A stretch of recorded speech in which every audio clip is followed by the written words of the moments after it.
Kaç gündür belki siz haber de yapmışsınız. Şu karayolu.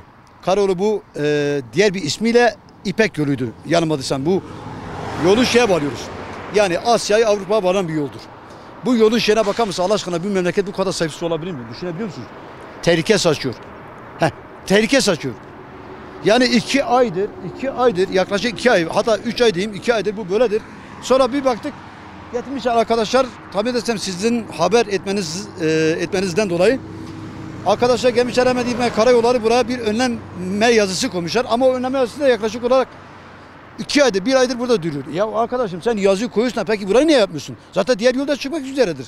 Dolayısıyla bu memleket sahipsizdir. Cumhuriyet Caddesi'ne gidiyorsun, taşlar yerinde oynuyor, tak. Bir proje yok, bir plan proje yok.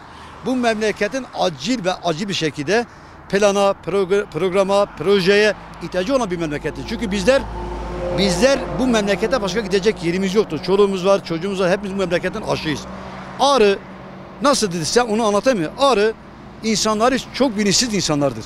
Dolayısıyla memleketine sahip çıkmıyorlar. Ya arkadaş demez misin? Bu 2 aydır buraya çıkmış da tehlike saçıyor. Yaklaşık olarak 3 metre 5 metre aşağıdadır. Yola da sıçrıyor yani. Dolayısıyla yola sıçrası tehlike saçmaktadır.